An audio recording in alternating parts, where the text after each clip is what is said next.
You're listening to Raising Anchor, the Rhode Island FC podcast, now part of the Blazing Musket family. We're glad you're here.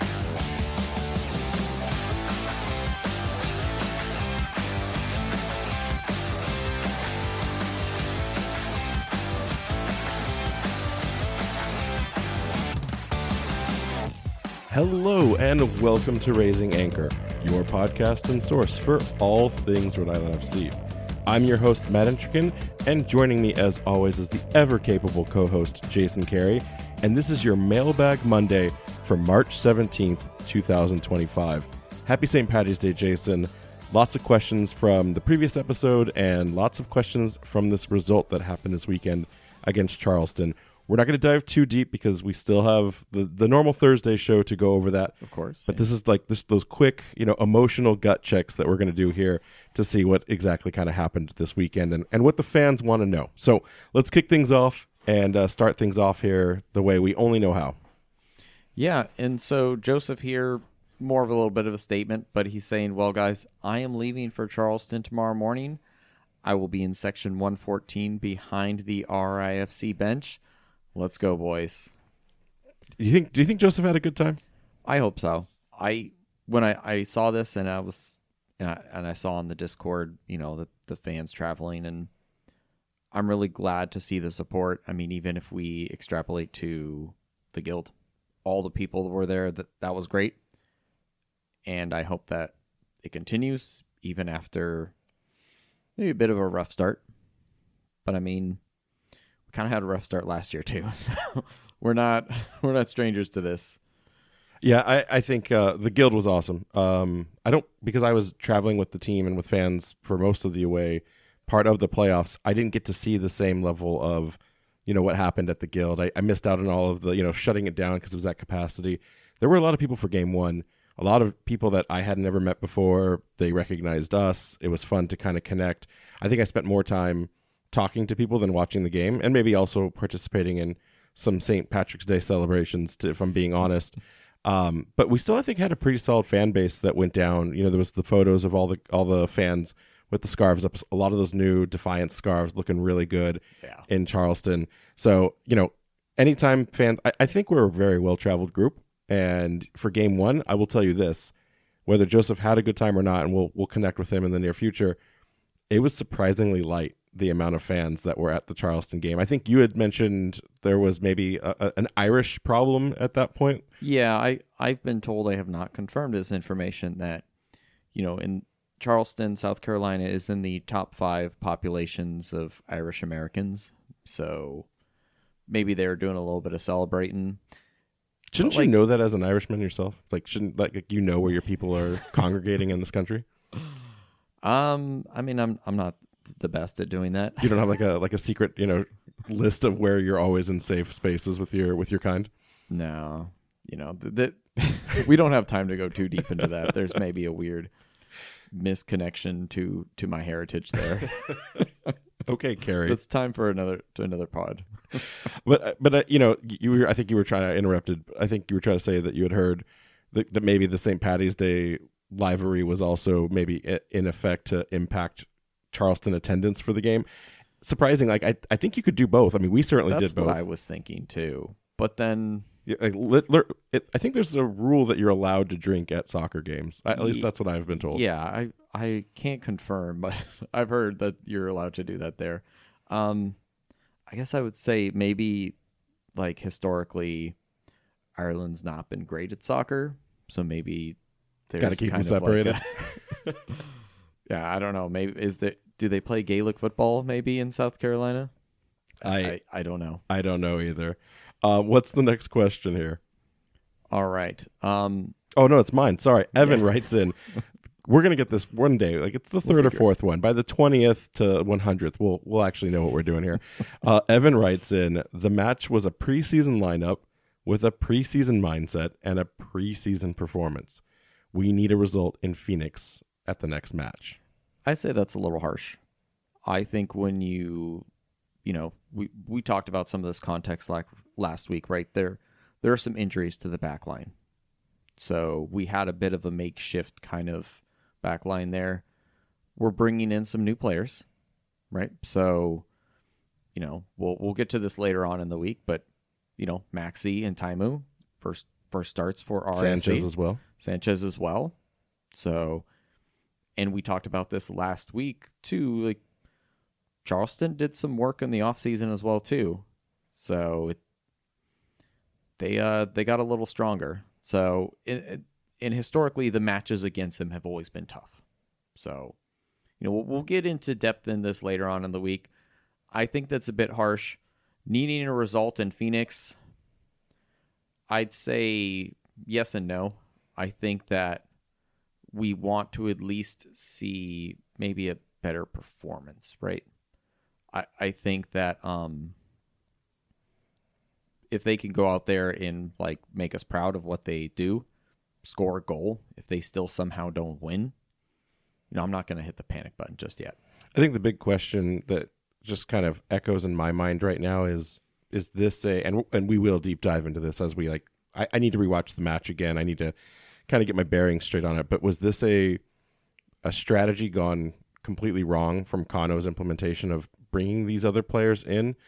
Obviously we knew Maxi was going to be in the mix, but Taimu in that kind of center orchestration on the like connecting the back to the front with Mark Ibarra. I think we all thought the double pivot would have either Harivo or Holstead in that, and then seeing kind of the decisions. Like, I'm curious, and we'll unpack that. Where was this a lineup strategy gone wrong, and they did the best that they could with the players that they had, or was this was there some rust that needed to be shaken off? Was this a match issue where there was performance problems, opportunities to be better? Like, game ones are never pretty for a lot of teams. I remember the MLS opening up. I remember watching the USL last week. There were some games that were just like, even the Charleston Louisville game, as powerful of a perennial like showcase that was supposed to be, like those goals that got allowed in, those were nothing beautiful. It wasn't like the Lexington Golazo that got scored against Hartford, which is still up for goal of the year. So I need to process a little bit more. I think I agree with you.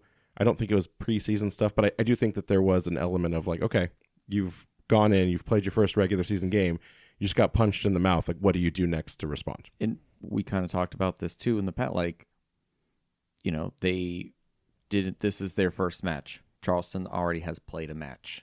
Not a huge advantage there, but they, have a little bit more like, mileage on the leg, so to say. Yeah, and I still think Charleston had more to play for in that match than we did. So absolutely, those are the results that went that way. Next question. All right, and Mike says, "What the heck was with the lineup Kano put out?" Can I just tell you first and foremost, I appreciate that you refused to do HE double hockey sticks because we're ever always the positive podcast that we are. The lineup here on the screen. Listen, we'll talk about it more, but I think the question that will be the largest one looming on a lot of people's minds is, we knew that Stoneman was day-to-day. It was good to see him get into the game. But we kind of had assumed, based on what I had seen in practice, based on the skill sets of the players that we had available, we know that Clay Holstead had demonstrated the ability to play on the back. And he, by far, was the best player on the night in so many different ways for Rhode Island FC. He kept them in the game longer than they probably should have been, but was his experience and his usefulness on the back line what also separated us from getting the goals that we needed to make it an actual competitive match, in the sense of like what the scoreline result should have been. I don't know. There's a lot of questions here. In one aspect, like you had said, it's great to see these guys, the newcomers, get their starts. Do you elevate someone like Okiyoshi over a Harivo? I struggle to understand that. The biggest pondering here is seeing JJ Williams on the bench to begin the game. For all of what I thought with the physicality of like Leland Archer and Graham Smith, you saw in the Eastern Conference Final, it was the first game where JJ didn't score in his run of games, and you saw him just getting bodied left and right. And he was basically taking on mostly Graham Smith because Leland didn't come in until with only 20 to 30 minutes to go in the match. But his physicality was forcing Charleston to pin bodies on him, which was opening up, passing lanes and shooting lanes for the other players, which is how we got our goals. Not having JJ Williams out there, Chico, I don't think is that type of player. So, he can do the hold up when he needs to. He can be physical. He's still a strong, he's a solid guy, but he offers a different dimension than what Williams has. So with Fuson kind of dancing around, and I saw Fuson dropping back deep a lot. He was kind of overlapping with Rodriguez in the space. Maybe that's the new tactic we need to see. I was pulling some early stats, and there's something we'll share on the Thursday show that really was an eye-opener to me. But I didn't understand Williams not being the starter. I would have thought we would have put all of our best players on the pitch. You can't deny that Williams is one of the best players that we have on this team. So we don't know if it was managing an injury, managing, something that in his legs or on his body, just to make sure that we got him through to be available for the next game and the next game after that. But definitely a confusing lineup. Not what I had on my bingo board. Yeah, not exactly what I was thinking there either. But yeah, I guess we'll go a little more in depth to that later on in the week. I mean, we saw the result. We know the performances. Would you have rather seen, if you could have chosen this lineup, would you have rather seen Holstead at right center back, right wing back, or that right mid? So I would have kept him at right center back, just due to the fact that Grant Stoneman and Hugo are not fully ready to go. I look at the midfield there and think, all right, you have to put Maxi out there. But in terms of size, I'd want Haribo out there, tall dude. And the same thing with what you were talking about, JJ. I'd want JJ out there as well, too. So I'd find ways to get both of them on the field. So I don't know if that's either taking off Ibarra or Taimu, both of who are, as far as Taimu's still new to the team. So, I don't know his height off the top of my head. I don't remember him tall enough, looking massive out there. The way that kind of Hervo kind of towers over people, similarly JJ.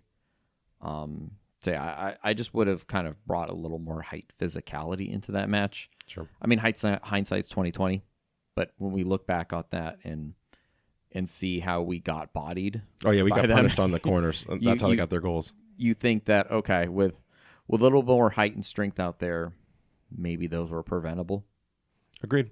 And we'll talk about it at length. I guess the only other question that comes to my mind is, we only had one player not available from the starting 11 from the Eastern Conference Final. Obviously, tactics change, the game evolves, but was that a better lineup than what we saw in the Eastern Conference Final? Because I don't necessarily think it was. Now, granted, injuries are injuries. Kano's strategy, if we're going to invest in Kano, he's not going to always get it right.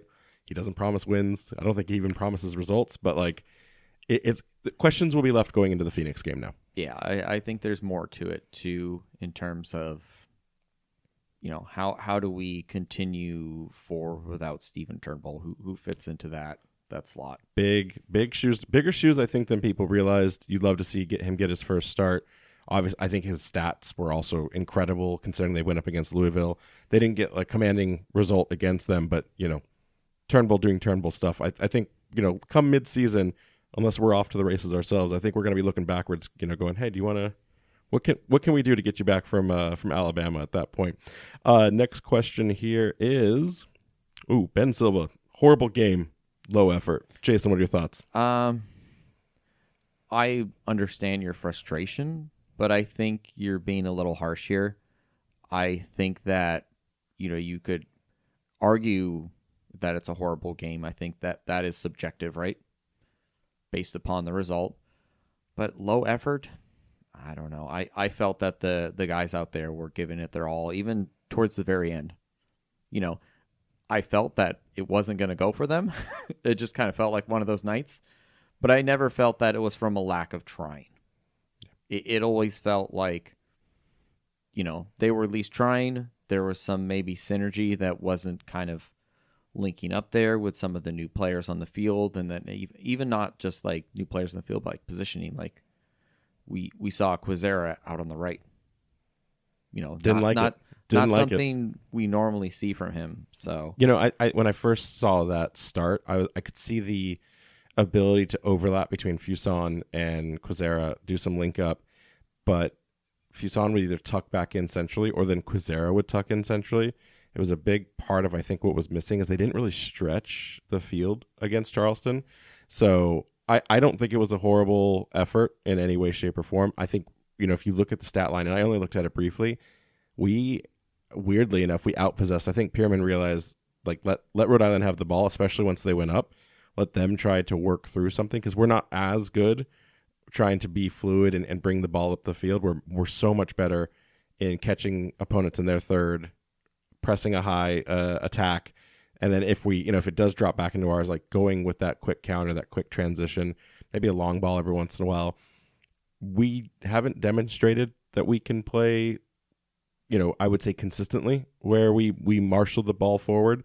It's not to say it doesn't happen, but like some of our best opportunities across the league last year were in those high line, quick transition moments. So effort-wise, if you look at the stat lines, and again, we say this all the time, they don't tell the whole story, but we outpossessed, we outpassed, we did a lot of things except for, score goals and have a better XG. So shots and goals, which is what wins games. So you hate to see it. Let's get that next question. All right. Lawn Wrangler here. Good name.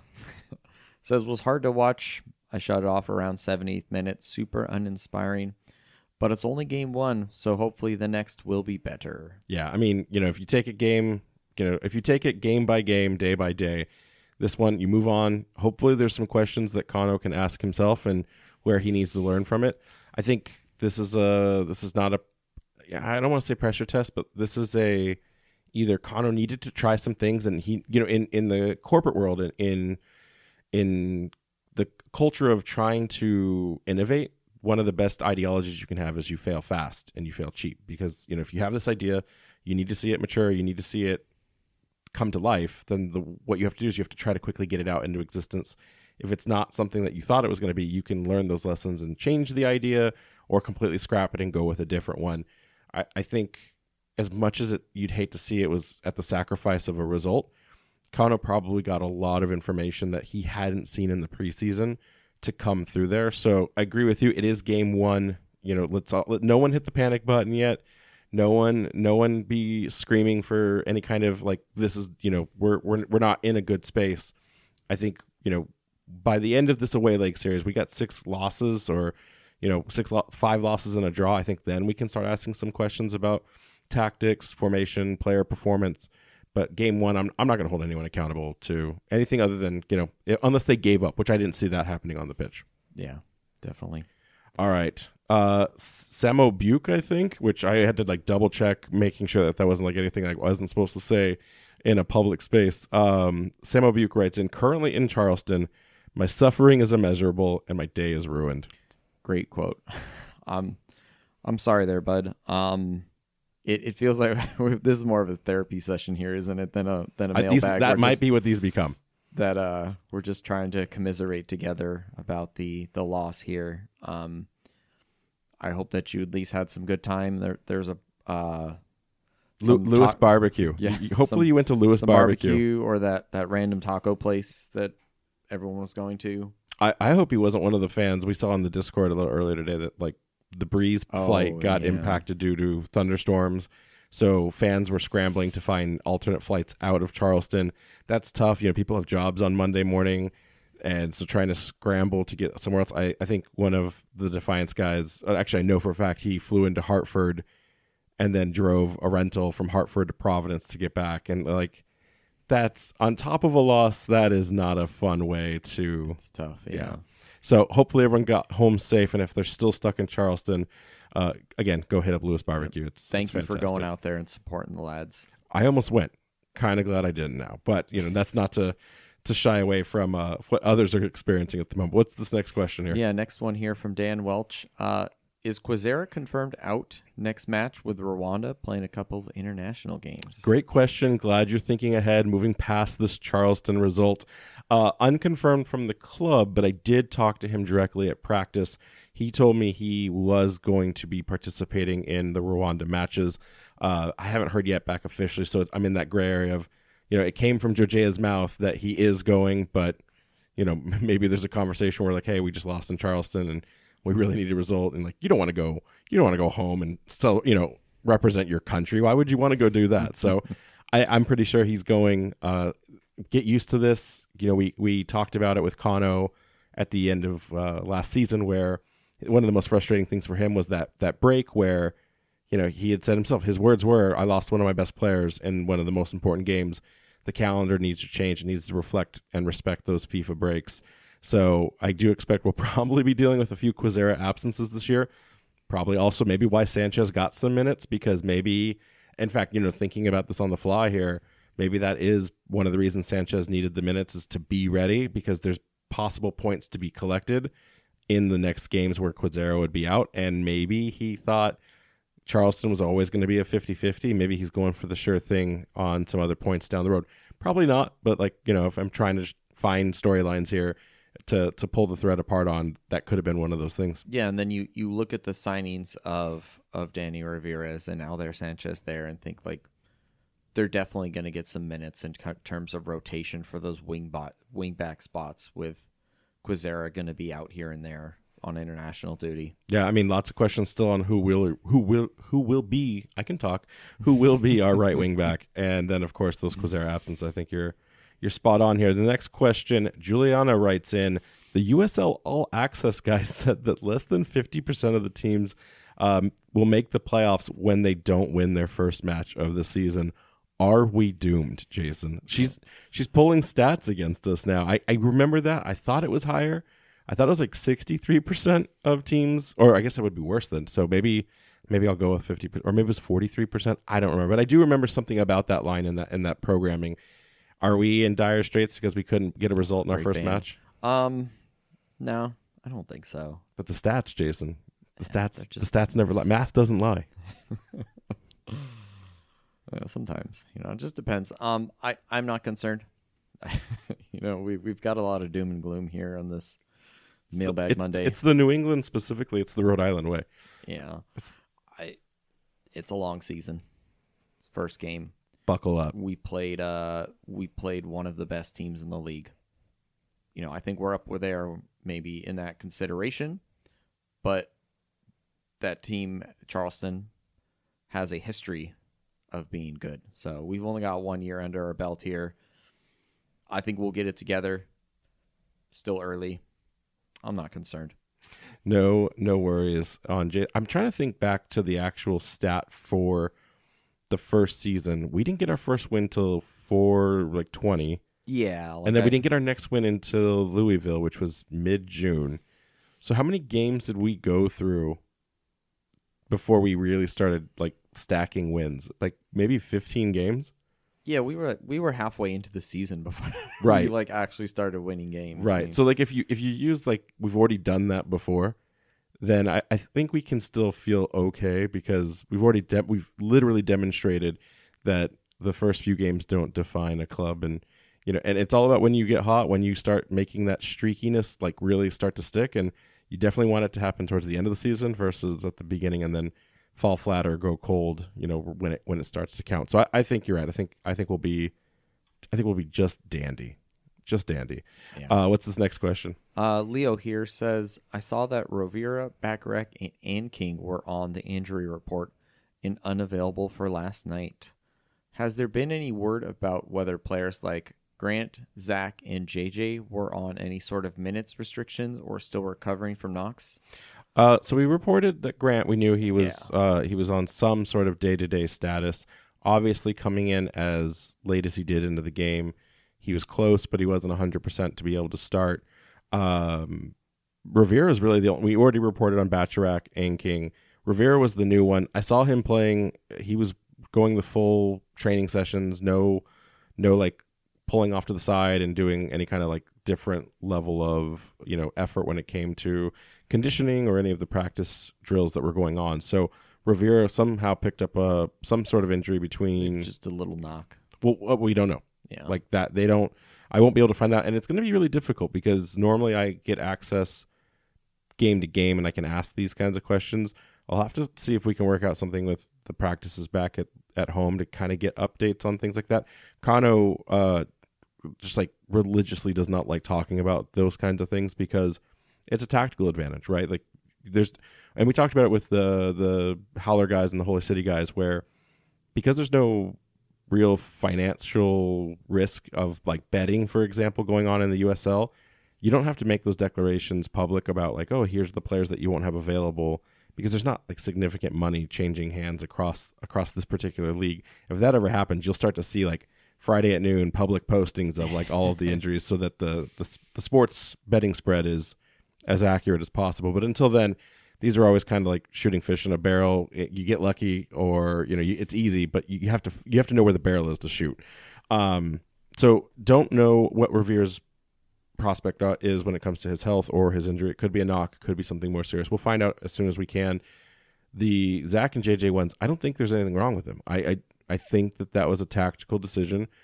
We kind of had thought minutes were going to be a concern, and that maybe bringing in the taller, bigger bodies, suddenly you start going for the crosses. Your Charleston team is maybe a little tired and a little lazy on the defensive side of things. Maybe if Rhode Island's already gotten a goal up, it changes the dynamic of how you play the attack. I think that maybe, again, Kano kind of got in his own head and, coached himself out of the game to where he was looking for the 60th minute plus impact, and, keeping a player like JJ or Zach Haribo on the bench, that unless there is an injury and they were suffering through it, which I didn't see. Like Haribo was working his butt off last week. He was kind of being the pivot man, similar to Maxi Rodriguez, on like moving the ball around in distribution when he wasn't playing the center back role. I just don't see how that could be a thing. It felt more tactical than injury risk, but we won't know until we get to actually have dialogue with Kano. But that is one of the first questions I want to ask him is, hey, like, walk us through why you left those like two of our best players on the bench for that game. Yeah, definitely. All right, next question. John here writes in, we got parking questions. I forgot we had a parking question tonight. You're getting this one, Jason. So don't you think the price of the parking is too high? I'm flying solo, and it's more expensive to park than to attend the game. Make that make sense. It's a fair point. I think it is a fair point, but I think that I kind of think about the limited parking there, and I almost wonder, to a certain extent, they realize there's limited numbers there in terms of spots, right? At that point, are they trying to understand, okay, get 4 people in a car, $20 is $5 a person for parking, right? To try and encourage people to carpool, or in terms of like this, where if you're flying like solo by yourself, maybe just try and find street parking. I mean, there's just realities that we have to face. There's limited parking in Pawtucket. There's limited parking downtown. Yeah, but I don't love the answer of dividing it, because I think as soon as you said that out loud, I was thinking of like the family who's like, I have 3 kids with me. Yeah, I'm not making my kids pay $5 each to come in. Children yearn for the coal mines. It's fine. What? It's a good question. There are just some realities. Parking is going to be a little rough this year. I think that it'll be a bit of a litmus test to see what the desire is for the game too, right? Like, we know we have a 10,500 capacity stadium. What will that look like? First game's going to be sold out. It'll be very well attended. From there, depending on how well the team does, what will the rest of the season look like? And maybe it won't be an issue. Long term, if the team has continued success, they'll have to look at okay, do we need to secure some land and build a parking? We need land. We need land. We need to build some sort of parking structure. Let's become land barons. I think the reality is right now, they're worried about just getting this. They're worried about getting the stadium open, right? So the parking plan, to a certain extent, was the best that they could get figured out. Sure. Under pressure. Oh yeah. No, so, I mean, if they were really smart, when it comes time with the rest of the RFP in the phase 2 part of the project, they'd go over to the Apex site, tear it down, build a first level retail space, right? And then everything above it is parking garage for, let's call it 5 levels. And then on top of that, recap it and put a new Apex pyramid up there. Maybe even rebrand, still put the Apex logo up there for the sake of, the history, the roots of that establishment in the community, or at least just put a pyramid cap on top. That would be the nicest homage back to the city, so to speak. I I hear what you're saying, and I'm not playing devil's advocate. I think I kind of truly believe this. I'm struggling to understand the price point of these parking lots because I don't logistically I don't understand how much resourcing is going to be needed from this, because they use a third party. They use Laz, and at least I think it's Laz. So if you there's 17 different lots across the area. I think we immediately start thinking, okay, well, you just need like one attendant at the gate to kind of gatekeep it, and then maybe a second attendant to make sure everyone's parking right, and then the lots stay relatively safe and secure while people are out and enjoying the game.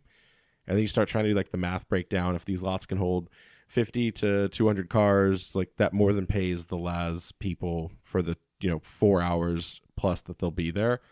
I think for this to make sense to me, these parking costs have to be associated in the I guess maybe the misunderstood price tag of all of the different personnel that requires everyone to get to the game, right? Because like you're gonna have to have the police cordoning off everyone. There was a huge discussion on the Discord about like the potential closure of the Division Street Bridge, because right now with the Taft Street into, I think, was it Roosevelt, with that street shut down for the march to the match, the only real way to get from one side of Pawtucket to the other outside of driving around it is the Division Street Bridge or I-95. And when you're funneling all the cars through one space, like you kind of want to keep that separate from pedestrians at that point. I've heard that they want to limit pedestrian exposure to Division Street Bridge. It's why they're building the actual pedestrian bridge down closer to Festival Pier. So all of that being said, all of those different personnel coordinating it all, it's not just like the parking attendant that's getting in to scan your ticket to park. Does the math line up, or is your potential $20 being shifted towards other parts to fund it? Hard to say. I do think that they have to keep a close eye on it, though, because if this is a pain point, it's something that they need to address and shift costs somewhere else in the stadium, into the merch, into the concessions. Like I hate to say that, but like you don't want parking to become the price of parking, I should say. The parking plan, I think it's great. I think it's fine. I think it's completely fine. But you don't want the park pricing to alienate people or deter them from coming in. And it's hard. I hate to even have to say this, but you do have up the street, you've got free parking at Gillette to go to Revs games. And so the casual, like us, we would never care, right? But the casual who maybe the tickets are $25 a person, they're spending $100 to go in. Now they're spending, $16.36. Let's just round it up to a rounding error of like to $20. They're saving the $5, but they're just paying it back to parking, right? So I didn't really think about it until John here said, I'm going by myself and it's costing me more just to park my vehicle. That is a tough sell. I think the club should just continuously recognize what they need to do and maybe address it as people's appetite changes or they need to evolve their pricing plan. But right now, like this is as good as it's going to get in year one. Yeah, was it $20 a burn too? Yeah. It was, and that didn't feel. Remember it wasn't a great taste in people's mouths because they announced it so late. Like it was 2 to 3 weeks before, we hadn't heard yet, and then suddenly it's like, oh yeah, you're gonna need to pay, and like if you don't get there, you're gonna be shuttled across the street where you're still paying the same price, and you have to take a school bus to get across the way. So we'll see how these things work. I think by the end of the season last year, the attitude, the impression, the mindset was mostly positive. And I don't think I really heard anyone complain about the whole bus thing by the end. I never saw it. We always got in so early. Like we never. I think also that it was only for the like sellout games. I think most of the other games, enough people were able to get in that main lot there. We also had those issues early on. Remember, we would show up and the parking lot would still be full from other events, from other sort of school events. Yeah, that never made sense to me. I think the bigger pain point isn't going to be the price part. I think it's going to be navigating, getting to your parking spot, and like dealing with the cluster of traffic jams. Get there like early. Yeah. For the first 5 games until they really understand the traffic flow. I would totally recommend that. And I'm even kind of curious strategically, is it better to come in from the east side, cross a division, and then drop back in? if you navigate it, it's going to tell you take 95 and drop off at downtown. That may be what everyone's doing. And suddenly it's like, oh, I'd rather go around the river and then drop in on the backside. But anyways, let's move on. What's the next question? All right, here. And so Matching wants to know, random thought, is there any way to get the person who makes the schedule for the USL for an interview? I would love to hear the thoughts on why the schedule was set up the way it is. So we could do that. We actually have an interview scheduled with president of the USL Championship, Jeremy Allenbaugh. It's moved around a couple times. Haven't been able to get that penned in on an actual date, but it's coming. And if it doesn't show up at this point, then they said we're not big enough or they didn't care enough to sit down with us. But that is something that is in the works. Ironically, we could easily get the person in charge of scheduling because the president of USL competition is one Brett Louie. So Brett is a huge friend of ours personally. We still talk all the time. He's a good guy, and he's working through a lot of different things, including competition format with like Jägermeister Cup. That was a big change that he had. So we could absolutely talk to Brett about the scheduling. I just haven't really reached out, but now that there's an appetite, maybe we can make something happen and get Brett back on the show. I know he's been super busy with just trying to get all that done. I don't know if his responsibilities are only limited to the championship or if like he's also looking at larger cup like competition format, including like the Super League. Maybe he'll have to tackle Division 1 when that comes online in a few years. But lots of great things happening for Brett down at USL HQ. So definitely can reach out, see if he's interested. And again, same thing that I just said about Jeremy Allenbaugh. If he says no, then we know how Brett Louie feels about raising anchor, so we can move on from there. Next question here. Richard writes in, finally got to run into you guys at the Guild. Wanted to ask, which teams do you think we will take points from playing all of these away games? So I remember talking to Richard. We obviously didn't get points in Charleston. So Jason, from the next few games, where are we most likely to pick up some points? So I know we're playing Phoenix next. I think there's a good opportunity there. Let me just quickly bring up. Okay, Loudoun. We kind of did struggle against them last year. They're a bit of an enigma. Loudoun was both draws, 0-0s, right? Yeah. Or no, one was a 1-1. One of them we almost got a penalty and then it was blocked, and then the other one we had a penalty called on us and it was saved. So they were both draws. They were both. That's all that matters. Yeah, that's the important part. Part of the Draw King legacy there. So Phoenix, I think there's a possibility there. I mean, even with Loudoun, it could just be another draw. Oakland, I don't think are as good as they are last year. Monterey beat them yesterday with a red card, so that could be a place we easily pick up. Detroit points. did beat Colo Spigs yesterday. But also Colorado also lost a lot of their players. So, I think there's definitely a good opportunity to pick up some points here. Out of the next 4 away matches, I'm not going to count the Jägermeister Cup there, the last one before the home game. I think Detroit would be the toughest test, and even then, I'm not convinced by them yet. That they're always going to be a solidly defensive team, but can they score any goals? We'll see. Time will tell. Yeah. Next question. And so, Linda here, who is your next player to be interviewed? My son loves hearing from the players. It feels like forever since we had one. Yep, that's true. That's by design. So after the cup was over, the players are on off-season mode, so we really aren't allowed to talk to them or harass them. I mentioned this in the Discord a while back, but as credentialed media, we're not supposed to even really directly connect with them on things like social media and stuff. Like we can say, hey, good game. But like the second I would go and say, hey, like Noah Fuson, tell me what you thought about your performance and what are you going to like, that is a huge no. So, we try to leave them alone. They're human beings and most of their social media is also their personal lives and, let them just be who they are. I did reach out and kind of put in some initial requests. Probably going to be a few weeks before we get those confirmed. The team is still in startup mode. Like they're trying to work through all of their rhythm and flow, right? Like getting onto those kinds of opportunities to do media.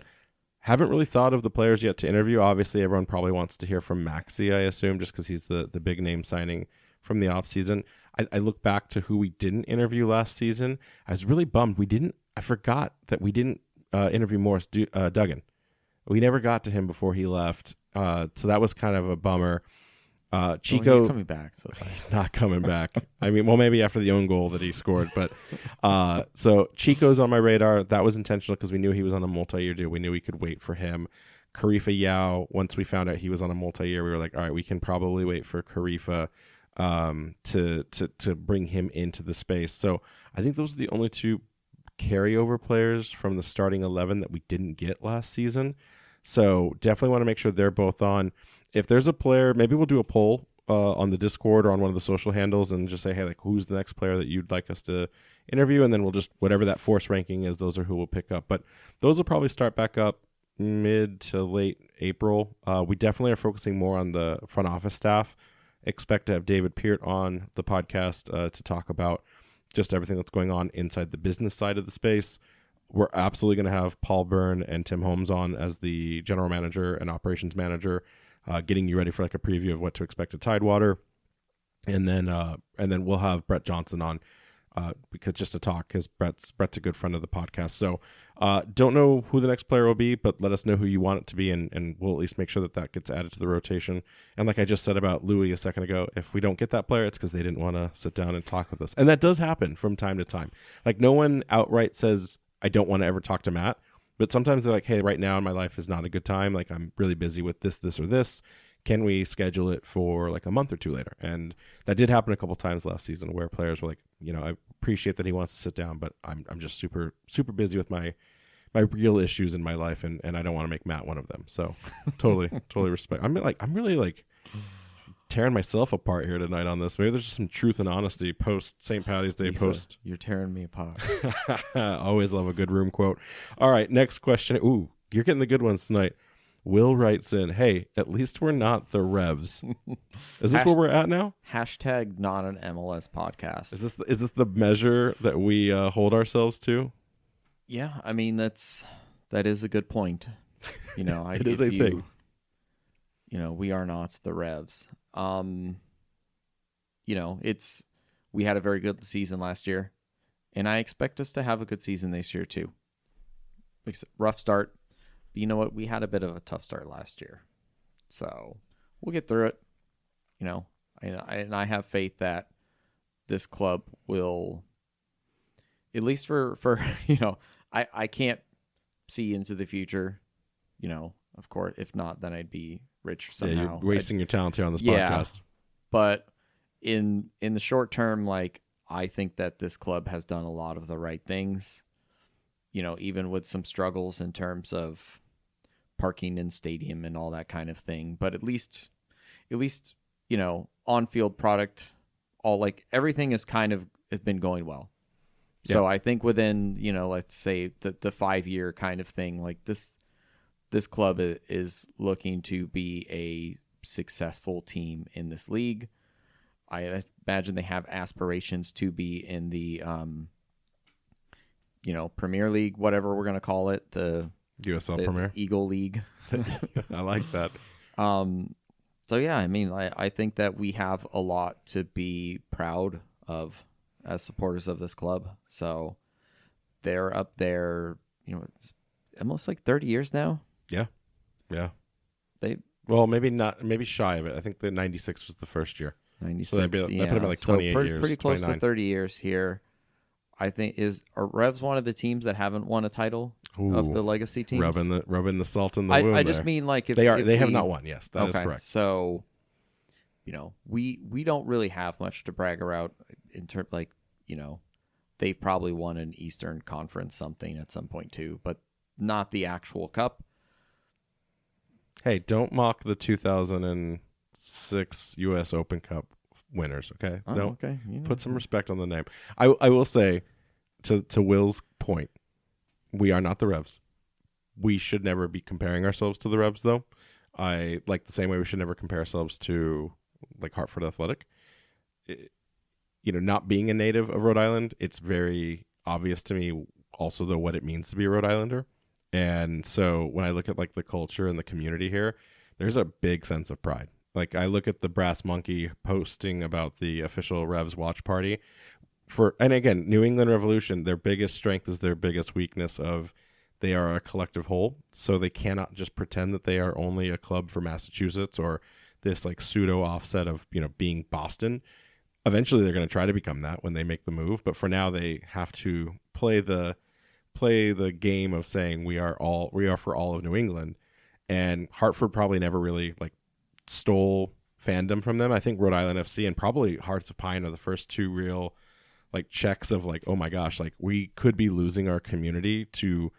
But I mean, then you look at, how well Vermont Green has been doing. Same thing. And like New Hampshire, was it the Seacoast? Yeah, but they're like a quasi Revs academy. Like they're independent, but like yeah, but still like they hang out together. At this point, basically everyone's got their own team. So like, why would you bother with the Revs when you can support the local team? I mean, why would Massachusetts even has the Pioneers? So I mean, like let's not pretend. Because at that point, if you're not gonna like quote unquote support the local team, just go and support a better team. And I think that's important. It's hard to like really say better. It's two different products, and I don't want to ever put one on a pedestal. It's just I meant different. Even further, like extrapolate into like Europe or something. Your favorite right? European league. Yeah, like if you're not gonna bother with the local team nearby to you, why would you like go one step up to MLS when you could just say, you know what, I'll just watch a Premier League team. Right. I'll watch a La Liga team or anything else to at least get some sort of entertainment. Yeah. But again though, the beauty of Rhode Island FC is also it's well run, it's well respected. They invest in the community and the community invests in them. The thing that stands out the most to me about that Brass Monkey post was like, why would I go to a Revs game when I have Rhode Island FC? Like the soccer sickos. We always talk about the balance between the diehards and the casuals. The diehards have already kind of like switched. We don't need to pretend. I bet you there are very few Rhode Island fans that are still, like if gun to my head, which team do I support more? Which team am I going to on game day? I think they're going to pick Rhode Island FC before they pick the New England Revolution. Yeah. And that's okay. Like you want to see that. But where I think especially when I think about like Will's comment, it's not the performances on the pitch that matter to me. It's looking at the fact that the community is just completely turned against this team right now, this organization. There's now like active Porter out, Anolfo out, Billio out. Like they want they want to clean sweep the entire front office, the coaching staff, the technical staff. I bet they don't even want Kraft owning this club anymore. Like, could you imagine like if there was that level of demand from the Rhode Island community? And I hope there never is. But that's the big difference to me right now, being a Revs fan or being a Rhode Island FC fan. Rhode Island FC is positioned perfectly well. They're very comfortable, and there's an eagerness and an excitement for the unknown. Revs fans are drowning. They want change. They aren't happy, and they feel like they have been washed aside and left unheard. And it's starting to reach a flashpoint. Like it can't sustain itself much longer. I would never want to be. I wish no fan of any organization that they have to go to that level of like, please listen to us. Please do something. You and I know it very personally from our MLS allegiances. We know what that's like. So I never wish that on anybody. Yeah, MLS is in this weird spot where it almost feels like they think that they are the quote-unquote big boys in town. And to a certain extent they are when you look at it from a perspective of soccer, right? But soccer is still not the preferred sport in this country. There are still a lot of baseball, NFL, basketball, I mean, even hockey. Like, I don't look at those metrics, but they're all probably there to a certain extent outperforming soccer. So to have teams like, and I don't want to just continue to pick on the Revs. We'll move it towards someone else, like the Colorado Rapids. Oh, you punched so far down. Like, who you look at that and think like, okay, like, are you trying to like Jason, remember the Switchbacks won. Wait, hold on. Just remember the Colorado Rapids, they have a star. They do. Interesting. 2010. They won it in 2010. Was that an accident? I was right. It was before I started watching the league. Because I think I started fall of 20. You fell in love in the Beckham era. You were a Beckham guy. Yeah. Yeah. So I all I know is I remember they had like an amazing defense in the season. Like they couldn't be broken down. So I just want you to know, like when you start picking on a team like the Colorado Rapids, which for all fairness, they deserve the critique because now they've really become a very poorly constructed club. Obviously, they're Glazer owned. So like I mean, that's kind of why I picked on we them, know too. what happens Like, with the we know about Glazers and soccer money. But ironically, they have a star and the New England Revolution do not. Yeah. So like if you've been a fan for 15 years, which one are you more happy with? Technically, I think you have to say sure. Rapids. At least they can go back to that. But like them, even like they're like fine. They're like the Chicago Fire. They also like have a star. Really? 98. Bob, not Bob Lilly. Oh my gosh, why can't I think of his name right now? He's Bradley? Bob Bradley with the Chicago Fire breakout, one of the best seasons ever in the history of MLS.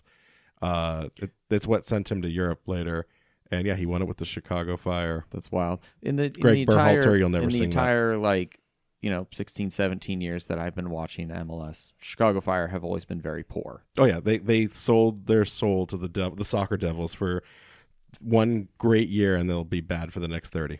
And I forgot about Colorado winning there, but with them, as long as the Glazers own them, that they're never going to do anything else but like suck the soul out of that team. And so you think about this in terms of like growth in the future, especially with Club World Cup is coming here this year, and then you have World Cup next year. Like, why are these teams? Why is there still not like a fight to continue to grow the game? It's like they've got inflated. They think that their heads their heads got too big, and they think that they've already won.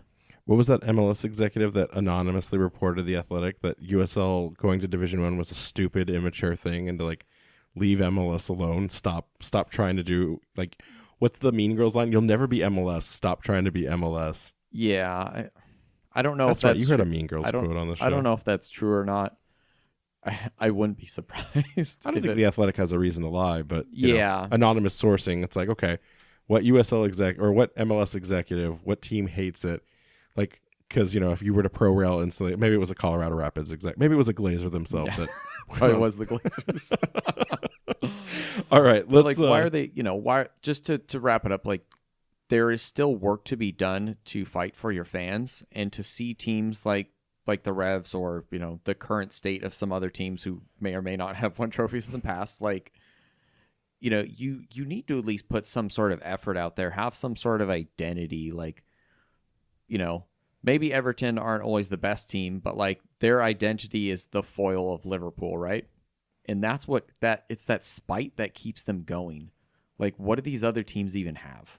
I mean, I'll say this in my final wrap up of it. Like when I look at the MLS and a coach leaves a team, they recycle all of the coaches inside the league for like 2 to 3 tries before then they actually bring someone else in. It's like the musical chairs, but they don't take any chairs away. Right. They just move around. Like when Phil Neville got sacked at, where was he? Was at Miami, I think.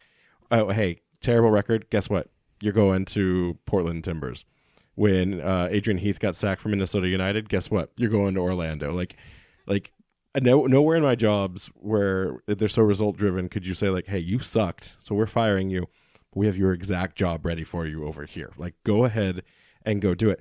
I like when teams take chances on like the undiscovered country of other leagues, coaches. Because you need to know the rules of MLS, especially with all the wonky, gam, tam, jam, thank you, ma'am money that they do. And obviously, like the rules in the single system entity they are, like it's rough. But you can have an assistant coach that knows all of those mechanisms, and you can have a great general manager or president of your organization who can manipulate that stuff. If anything, that should be the people who know the rules. Right. The coach / manager should be the one managing the team. Well, but you do need someone in the MLS that can like understand. Like a lot of players, especially like the European players, they come across and they like, I didn't realize how physical this was, the travel, yada yada yada. Like MLS deserves some credit where credit's due. But when I see these coaches just get recycled over and over, like when Caleb Porter went to the Revs, I was just like, good luck. Like, granted, he's won cups with teams, different teams, but if you ask around the league, he's not a I got to be careful how I say this, but he's just like he leaves a legacy behind that isn't always as like great as you would think. And I'll say something I do know. Like the Galaxy were courting him back in 2019, I think, and it was post Columbus, or maybe it was during. I don't know. But anyways, they were courting the idea of bringing Porter on. It had leaked out that they were potentially going to have him. I think he was at like a Lakers game, and the entire fan base of the supporters groups were like, "You hire him, we will burn this stadium down," because he had a bad reputation, and it wasn't the direction that they wanted to go with. So they took a chance on Guillermo Barro Schelotto from Columbus when he was a player in MLS. It didn't work out, but you can kind of respect the attempt to try. Yeah. And there was like that fun kind of rivalry where his friend was coaching in San Jose. Oh, from River Plate? Yeah. That was actually really good. So yeah, I love when teams at least take the chance. I'm really curious how Quill will work out in Dallas, making the jump from New Mexico United to Dallas now. I think for the Revs next, I just hope they don't cycle another MLS veteran coach, like. Speaking of USL up to MLS, did you see who was starting in net for Miami today? For Inter Miami? Yeah. I did not. Who? Rios Novo from Phoenix, Phoenix, from Phoenix? Interesting. That's fantastic. That game, did they win or did I? I didn't. I think it was a draw at the time. Yeah. I saw. Yeah. I mean, Messi probably got like a hat trick. Let's get honest. And it's Atlanta. Those two teams hate each other now. So, hashtag not an MLS podcast. That last question, really, we got to be careful. This is Mailbag Mondays. It's the madness what the of people it. want. It lets us just kind of go off the chain here. Yeah. And so let's wrap it up here. Chris, love the new Monday Mailbag segments. Keep them coming. What a great transition. He actually told me that at the Guild yesterday. And I said, hey, could you just write that in so I actually have it? I'm glad he did because I forgot his name. I was adulting at the time. You were having. So I'm glad he wrote that in at the form submissions there. I had a couple other on the form submissions, but they were things that were not going to ever make it on the pod. So like, don't think that just because you add comments, whether you're poking fun or attacking us, like we're going to just read those out loud. Don't waste your time. We won't. Yeah, we're still those. Ultimately keeping this. We're in command. Look at us. We're the captains now. You ready? This has been fun. I think and I guess I'll end this with Chris, like just so you know, and this goes to everyone that is enjoying these. If you want these to continue, they only can exist if people ask questions. Absolutely. So what we'll do, and just so that people understand the process, I don't want to like put out a statement every time like, what are your questions? Get them in. It feels forced then at that point. So anything you write in the Discord channel, we'll scrape it from week to week, and we'll add anything. Like if we do a little raising anchor emoji on it, that means like we'll add it into the mix. If you use the form submission, which a lot of people that I don't see them in the Discord, so these must just be fans that have picked up the podcast along the way. We always will add those, and and again, we'll only ever use the first name because I don't know how people feel about that, and I don't have the time to track them back down with their emails. If you hit anything in the Instagram. Did we dox Dan then? Or any of the... Well, shoot, you're right. Dan... Sorry, Dan. But then if anything in the socials for the week that is not just a comment, but like something that you'd want to talk about on the podcast, we'll scrape that. And then we go back through the show notes. We got a couple complaints last week that, especially when we had the John Morrissey show, that we're not actively going through all of the comments. It is really hard to run the production, the graphics, check sound levels, and then have an interactive dialogue with our co-hosts. Yeah, and to try and keep we try and keep the actual show on rails as best as we can. The reason we're doing this right now is because this is at 58 minutes. We would be adding 58 minutes to an already hour and 30-minute show. So like there's a reason to it. So like feel free to use that platform and like comment in the chats with your questions.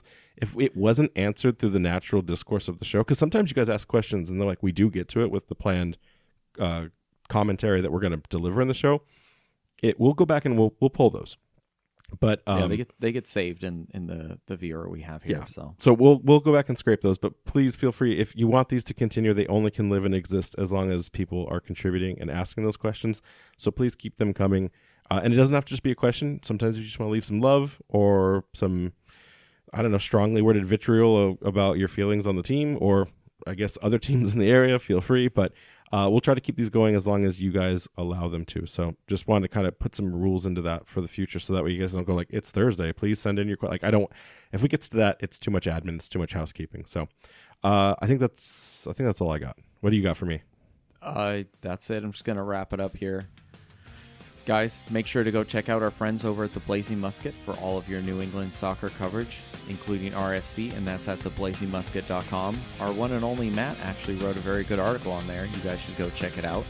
You can follow us on Twitter, Threads, TikTok, and Blue Sky at RFC Podcast, Instagram at Raising Anchor, and we got that website, raisinganchorpodcast.com. Anchors up. Anchors up. We'll catch you guys on Thursday.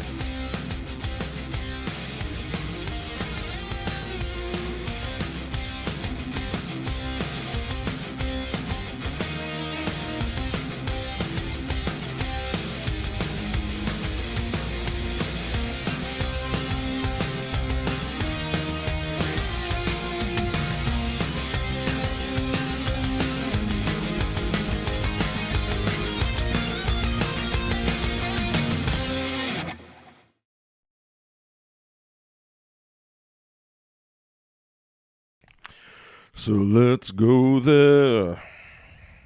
Grantstone man. Let's make our escape. Come on, let's go there.